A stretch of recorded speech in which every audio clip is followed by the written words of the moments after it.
Channel के इस platform पर आप सभी लोगों का दिल खोलकर स्वागत है। दोस्तों, इस वीडियो में आप लोगों को 40 महत्वपूर्ण प्रश्न देखने को मिलेंगे जो कि वनडे एग्जाम के लिए बहुत ही महत्वपूर्ण होने वाली है।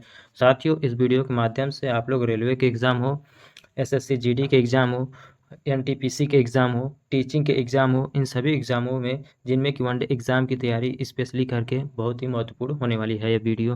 तो चलिए दोस्तों, वीडियो में बने रहिएगा, वीडियो को स्किप मत कीजिएगा, सभी प्रश्नों को देखिएगा और अंत में आप अपना स्कोर ज़रूर बताइएगा। तो चलिए साथियों, आज का हमारा जो पहला प्रश्न है आप लोगों को स्क्रीन पर दिख रहा होगा साथियों, कह रहा है कि विश्व पृथ्वी दिवस कब मनाया जाता है?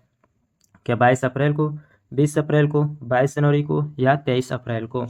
तो विश्व पृथ्वी दिवस कब मनाया जाता है साथियों? तो आप लोगों को बता दें, यहाँ से क्या हो जाएगा, तो 22 अप्रैल। क्या हो जाएगा साथियों? तो 22 अप्रैल को पृथ्वी दिवस मनाया जाता है। यही से प्रश्न बनता है साथियों कि जल दिवस कब मनाया जाता है? तो जल दिवस को 22 मार्च मनाया जाता है। तो यहाँ से कन्फ्यूजन में रहते हैं 22 मार्च रहेगा कि 22 अप्रैल रहेगा। तो आप लोग ध्यान देंगे 22 मार्च को क्या मनाया जाता है? तो जल दिवस। ठीक है, यानी कि आप जेपी से एक शब्द याद रखेंगे, जेपी, यानी कि जे पहले आएगा तो मार्च पहले आएगा, पी बाद में आएगा तो पी अप्रैल में आएगा। ठीक है, तो हमारा क्या हो जाएगा, पृथ्वी दिवस पूछेगा तो 22 अप्रैल को, जल दिवस पूछेगा तो 22 मार्च को।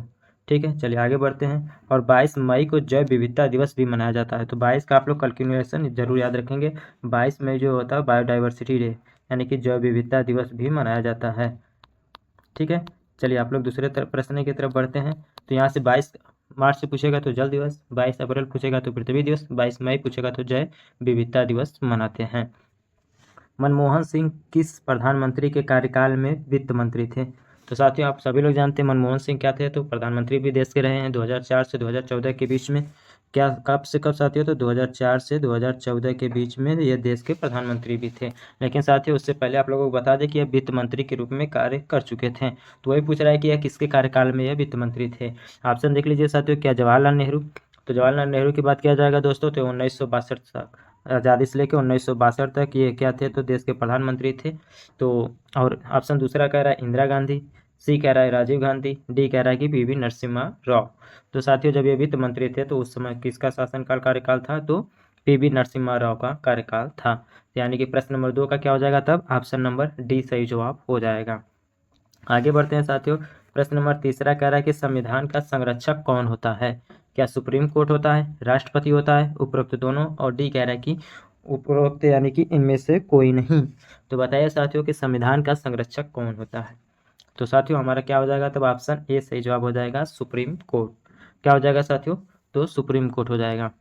आर्य समाज के संस्थापक कौन थे? क्या स्वामी दयानंद सरस्वती थे, स्वामी विवेकानंद, रामकृष्ण परमहंस, बाल गंगाधर तिलक? आर्य समाज के संस्थापक कौन है साथियों? तो हमारा ऑप्शन ए सही जवाब हो जाएगा, स्वामी दयानंद सरस्वती। क्या होगा साथियों? तो स्वामी दयानंद सरस्वती। इंदिरा गांधी नहर किस राज्य की जीवन रेखा है?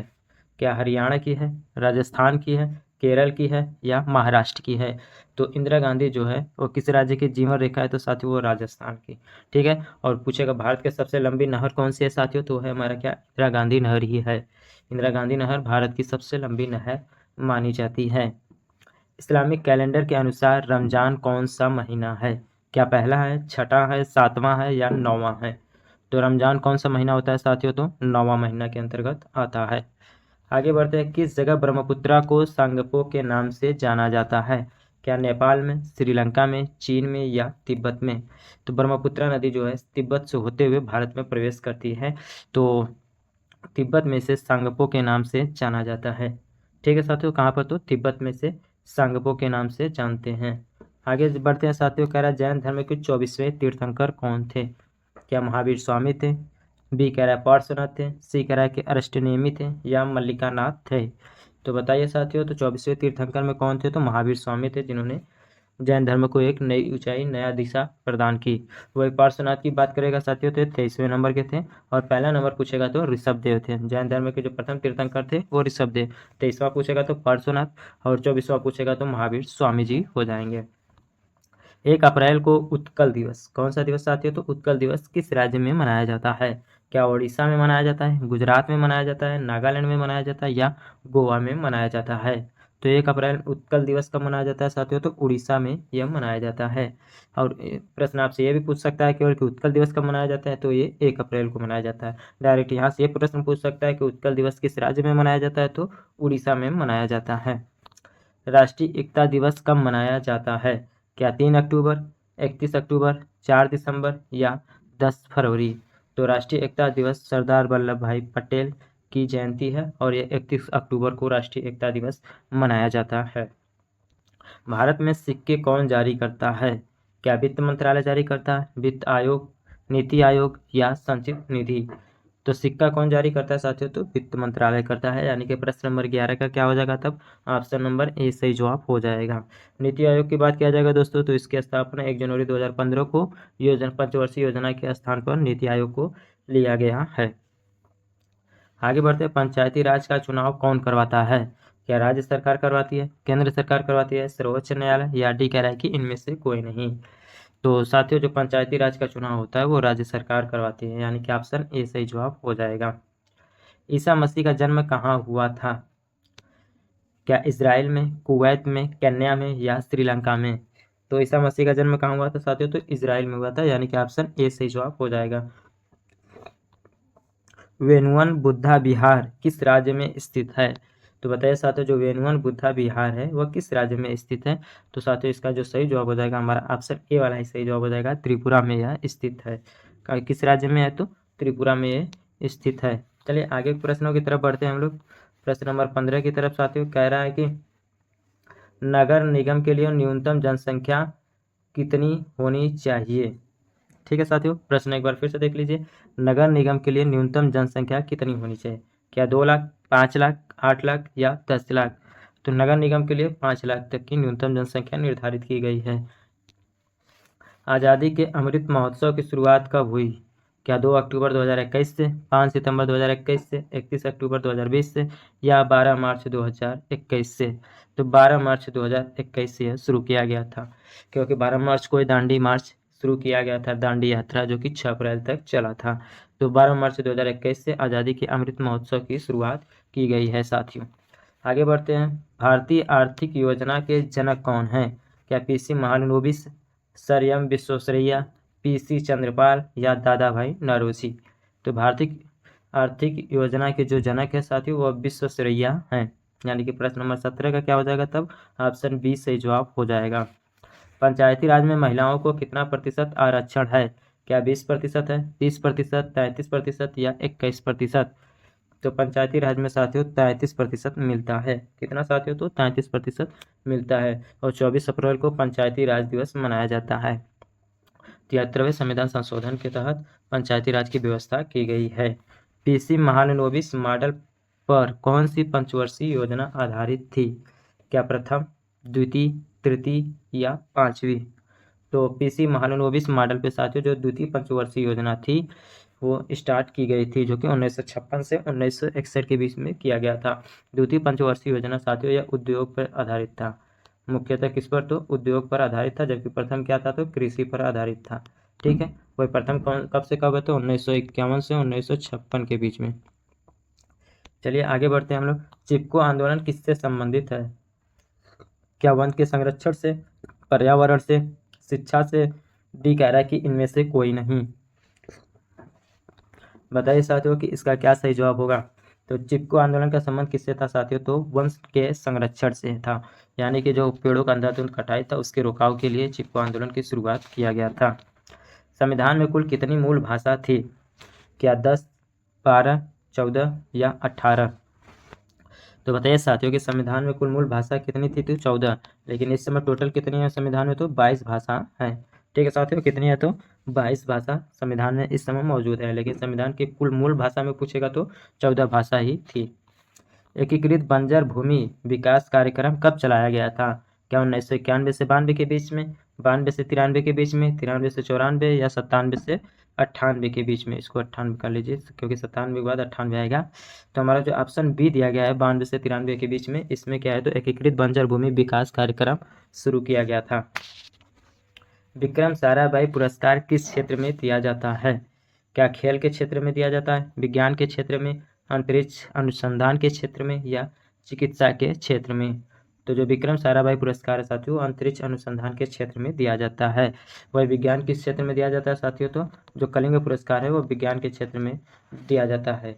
ठीक है साथियों, खेल की बात किया जाएगा दोस्तों तो अर्जुन अवार्ड किससे संबंधित है? तो खेल से संबंधित है। द्रोणाचार्य का संबंध किससे है? तो खेल प्रशिक्षण से संबंधित है। ये सब किससे संबंधित है टोटल साथियों? तो खेल के हैं। आगे बढ़ते हैं। कार्बन का सबसे कठोर रूप कौन सा है? हीरा है, ग्रेफाइट है, कोक है या चारकोल? तो बताइए जो कार्बन के अपर रूपों में से हैं इनमें से सबसे कठोर रूप किसका होता है? तो ऑप्शन जो ए दिया गया है साथियों ये किसका है? तो इसका जो रूप होता है वह सबसे कठोर रूप में माना जाता है। तो हम कह सकते हैं जो 24 नंबर प्रश्न दिया गया है उसमें सबसे कठोर रूप में कार्बन के जो कठोर रूप में है वह हीरा हो जाएगा। मेंडलीव आवर्त सारणी कब प्रकाशित की गई थी? क्या 1870 में, 1891 में, 1972 में या 1872 में? तो जो मेंडलीव आवर्त सारणी है साथियों वो 1872 में प्रकाशित किया गया था। यानी कि प्रश्न नंबर 25 का हमारा क्या हो जाएगा तब? ऑप्शन डी सही जवाब हो जाएगा। श्री शंकराचार्य यूनिवर्सिटी ऑफ संस्कृत, यहाँ तक आप लोग इसे नाम याद रखेंगे, कहाँ पर है? क्या कर्नाटका में है, केरल में है, त्रिपुरा में है या आंध्र प्रदेश में है? तो जो संस्कृत है यूनिवर्सिटी नाम क्या है? Shri Shankaracharya university of Sanskrit. यह किस राज्य में है? तो केरल राज्य में यह स्थित है। यानी कि प्रश्न नंबर 26 ऑप्शन डी सही जवाब हो जाएगा। ऑपरेशन फ्लड की शुरुआत कब हुई थी? 13 जनवरी 1970 में, 13 जनवरी 1971 में। तो कब हुआ था? तो 13 जनवरी 1970 को ऑपरेशन फ्लड की शुरुआत की गई थी। ऑपरेशन फ्लड यानी कि दुग्ध क्रांति, दूध से संबंधित था। किससे साथियों? तो दूध से संबंधित है। भगवान महावीर गवर्नमेंट म्यूजियम कहाँ स्थित है? आंध्र प्रदेश में, केरला में, गुजरात में या हरियाणा में? तो जो भगवान महावीर गवर्नमेंट म्यूजियम है साथियों वो कहाँ पर है? तो आंध्र प्रदेश में है। यानी कि ऑप्शन ए सही जवाब हो जाएगा। करवे समिति किससे संबंधित है? लघु उद्योग से, चीनी उद्योग से, कृषि से? डी कह रहा है कि इनमें से कोई नहीं। तो जो करवे समिति साथियों उसका जो संबंध है वो हमारा ऑप्शन ए सही जवाब हो जाएगा, लघु उद्योग। यानी कि 29 का क्या हो जाएगा? तो ऑप्शन ए सही जवाब हो जाएगा। संसद की सदस्यता के लिए अर्हता यानी कि योग्यता किस अनुच्छेद में वर्णित है? ठीक है साथियों, क्या अनुच्छेद 80, अनुच्छेद 81, अनुच्छेद 85 या अनुच्छेद 84? तो क्या हो जाएगा? तो ऑप्शन डी सही जवाब हो जाएगा, अनुच्छेद 84 में दिया गया है संसद की सदस्यता की अर्हता के बारे में। वित्त आयोग का गठन संविधान के किस अनुच्छेद के तहत किया गया है? क्या अनुच्छेद 268, अनुच्छेद 260, अनुच्छेद 252 या अनुच्छेद 280? तो जो वित्त आयोग का गठन है साथियों वो अनुच्छेद 280 में दिया गया है। हीराकुंड बांध किस नदी पर है? क्या महानदी पर है, रावी नदी पर है, ब्रह्मपुत्रा नदी पर है या नर्मदा नदी पर है? तो जो हीराकुंड बांध साथियों महानदी पर है। वही राज्य पूछेगा साथियों तो राज्य हमारा उड़ीसा हो जाएगा। क्या हो जाएगा साथियों? तो उड़ीसा हो जाएगा। भारत का सबसे बड़ा बाघ अभ्यारण्य नागार्जुन श्रीशैलम किस राज्य में स्थित है?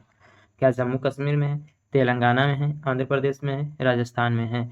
आपसे पूछ कह रहा है कि जो सबसे बड़ा बाघ अभ्यारण्य है नागार्जुन श्रीशैलम वह पूछ रहा है किस राज्य में स्थित है? तो साथियों हमारा क्या हो जाएगा? ऑप्शन ए सही जवाब, सॉरी सी सही जवाब हो जाएगा, आंध्र प्रदेश। 33 का क्या करेंगे फिर? Option C Andhra Pradesh. भारत में कुल कितने हाई कोर्ट हैं? क्या 22, 23, 24, 25?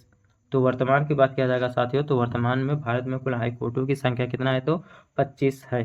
ठीक है दोस्तों, आगे बढ़ते हैं। भारतीय उष्णकटिबंधीय मौसम विज्ञान संस्थान कहाँ स्थित है? क्या पुणे में है, कोलकाता में है, नई दिल्ली में है या चेन्नई में है? तो भारतीय उष्णकटिबंधीय जो मौसम विज्ञान है साथियों वो कहाँ पर है? तो पुणे में है। कहाँ पर है? तो पुणे में है। यानी कि 35 का ऑप्शन ए सही जवाब हो जाएगा। चंद्रमा से किसी अंतरिक्ष यात्री को आकाश कैसा दिखाई देता है? क्या नीला दिखाई देता है, काला, हरा या उजला टाइप से दिखाई देता है? तो चंद्रमा से देखेंगे तो जो अंतरिक्ष यात्री होते हैं उनका जो आकाश होता है उनको दिखाई देता है वो काले रंग का दिखाई देता है। यानी कि हम कह सकते हैं जब चंद्रमा पर से किसी अंतरिक्ष यात्री को आकाश जो है वो काला ही दिखाई देगा। जैन धर्म के जो प्रथम तीर्थंकर थे वो कौन थे? क्या वल्लभाचार्य थे, महावीर स्वामी थे, ऋषभदेव थे या पार्श्वनाथ थे? तो जो जैन धर्म के जो प्रथम तीर्थंकर हैं वो है ऋषभदेव। वही पार्श्वनाथ की बात किया जाएगा दोस्तों तो 33वें नंबर के, महावीर स्वामी की बात किया जाएगा दोस्तों तो 24वें नंबर के थे। ठीक है, तो लेकिन प्रश्न क्या कह रहा है? प्रथम तीर्थंकर, प्रथम तीर्थंकर कौन है? तो ऋषभदेव थे। यानी कि 37 का क्या हो जाएगा तब? ऑप्शन सी सही जवाब हो जाएगा। हैलोजन तत्व समूह की बाहरी कक्षा में कितने इलेक्ट्रॉन होते हैं? क्या 8 होते हैं, 10, 12 या 7? तो हैलोजन के जो तत्व होते हैं बाहरी कक्षा में उनमें इलेक्ट्रॉनों की संख्या कितनी होती है? तो 7 होता है साथियों। दिल्ली उच्च न्यायालय की स्थापना कब हुई थी? क्या 31 अक्टूबर 1966, 31 अक्टूबर 1964, 10 अक्टूबर 1965, 4 अप्रैल 1969? तो कब होगा साथियों? तो 31 अक्टूबर 1966 को दिल्ली उच्च न्यायालय की स्थापना किया गया था। अलकनंदा और भागीरथी के संगम को क्या कहते हैं? क्या देवप्रयाग, रुद्रप्रयाग, संगम? डी कह रहा है कि इनमें से कोई नहीं। तो साथियों, जहाँ पर अलकनंदा और भागीरथी मिलते हैं उस स्थान को हम लोग क्या किस नाम से जानते हैं? तो देवप्रयाग के नाम से जानते हैं। तो साथियों, आज का था यह कुछ प्रश्न। कैसा लगा आप लोगों को प्रश्न साथियों ज़रूर बताइए। अगर वीडियो पसंद आई हो तो साथियों आप इसे लाइक शेयर अपने दोस्तों में अपने ग्रुपों में ज़रूर कीजिए। वीडियो पसंद आई हो तो इसे लाइक ज़रूर कीजिएगा साथियों। वीडियो देखने के लिए बहुत बहुत धन्यवाद।